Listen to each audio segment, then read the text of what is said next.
এখন আপনাদেরকে যদি প্রশ্ন করি যে গতকালকের জোহর থেকে নিয়ে আজকের এই জোহর হতে চলল 1 ঘন্টা পর, এই 24 ঘন্টার সময়ের মধ্যে আপনারা পবিত্র কোরআন কে খুলে দেখেছেন, কে পড়েছেন?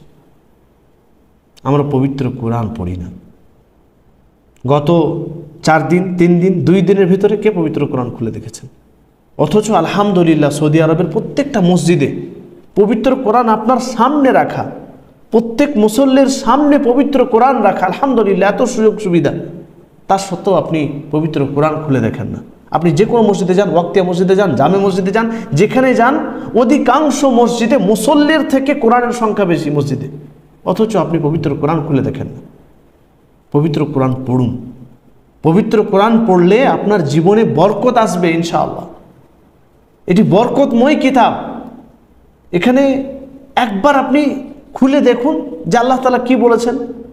পবিত্র কোরআনের একটি আয়াত হলেও আপনি ডেলি পড়ুন, কিন্তু আমরা পবিত্র কোরআন পড়ি না। কাল কঠিন কিয়ামতের দিনে এই যে যাদের সাথে গল্প করে 1 ঘন্টা 2 ঘন্টা 3 ঘন্টা অতিবাহিত করে দিচ্ছেন, এই যে মোবাইলে আপনার সময় পুরো খেয়ে নিচ্ছে, এখন 1 ঘন্টার সময় কিভাবে যে মোবাইল খেয়ে নেয় আপনি বুঝতেই পারেন না। তো এই যে মোবাইল যার পিছনে এত সময় ব্যয় করছেন, এই যে ফেসবুক, এই যে ইউটিউব, যার পিছনে আপনি এত সময় ব্যয় করছেন, কাল কঠিন কিয়ামতের দিনে এই ফেসবুক কাজে আসবে না, এই বন্ধু বান্ধব কোনো কাজে আসবে না। কাজে আসবে কে? পবিত্র কোরআন। আল্লাহ তাআলা আমাদের এই পবিত্র কোরআনের দ্বারাতে জীবনে বরকত দিবেন এবং আপনি শিখতে পারবেন, জানতে পারবেন যে পবিত্র কোরআনে আল্লাহ তাআলা কি বলেছেন। কাল কঠিন কিয়ামতের দিনে কেউ যখন সাথ দিবে না, তখন পবিত্র কোরআন আপনার সুপারিশ করবে যদি আপনি পবিত্র কোরআন পড়েন। আল্লাহ রাসূল সাল্লাল্লাহু আলাইহি ওয়াসাল্লাম তিনি বলছেন, ইকরাউল কোরআন, তোমরা পবিত্র কোরআন পড়ো, ফাইন্নাহু ইয়াতি ইয়াউমাল কিয়ামা শাফিআন লিআসহাবিহি। পবিত্র কোরআন যেই ব্যক্তি পড়বে কাল কঠিন কিয়ামতের দিনে এই পবিত্র কোরআন তার পাঠকদের জন্য সুপারিশ করবে। তো আপনি পবিত্র কোরআন তো পড়েন না, 24 ঘন্টার সময় অতিবাহিত হয়ে যাচ্ছে, একবার পবিত্র কোরআন খুলেই দেখেন নাই কেন? আপনার যখন আপনি নামাজ পড়তে যাচ্ছেন, মসজিদে যাচ্ছেন, মসজিদে যখন 2 রাকাত সুন্নত নামাজ পড়ার পর সময় যখন রয়েছে, তো সময় আপনার কাছে 2 মিনিট থাকলো, আপনি তো একটা আয়াত পড়তে পারবেন, তো সেখানেও তো দেখি পবিত্র কোরআন খুলে দেখেন না, সেখানেও দেখছি মোবাইল চালাচ্ছেন, সেখানেও দেখছি চুপচাপ বসে আছেন, না জিকির করছেন, না পবিত্র কোরআন পড়ছেন, কিছুই করেন না। কেন? পবিত্র কোরআন ইনশাআল্লাহ ডেলি, এটা আমরা রুটিন বানিয়ে নেব, ডেলি পবিত্র কোরআন 2টো আয়াত হলেও আপনি পড়ুন। আপনার কাছে যেরকম সময় আছে আপনি 3টে আয়াত প্রত্যেক দিন, আমাদের কাছে, আমরা যারা প্রবাসী এখানে আছি, কেউ 8 ঘন্টা, কেউ 10 ঘন্টায় ডিউটি করি, চলেন 12 ঘন্টায় ডিউটি করলেন। 12 ঘন্টা ডিউটি করার পরেও আপনার ওই ডিউটির ভেতরে নামাজের সময়গুলোতে ছুটি দেয় কি দেয় না?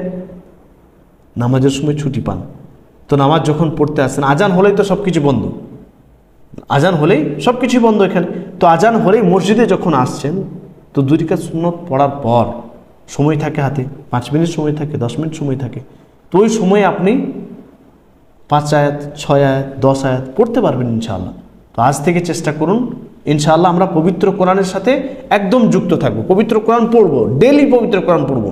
ইনশাআল্লাহ আপনি যদি ডেলি পবিত্র কোরআন পড়েন তাহলে অনেক কিছু জানতে পারবেন এবং ইনশাআল্লাহ আপনার জীবনে বরকত আসবে, ইনশাআল্লাহ জীবনে বরকত আসবে। এবং পবিত্র কোরআন পড়ার ফজিলত তো ওটা তো শুনেছেন হাদিসে, যে একটি হরফ পড়লে 10টা করে নেকি হয়। সুবহানাল্লাহ।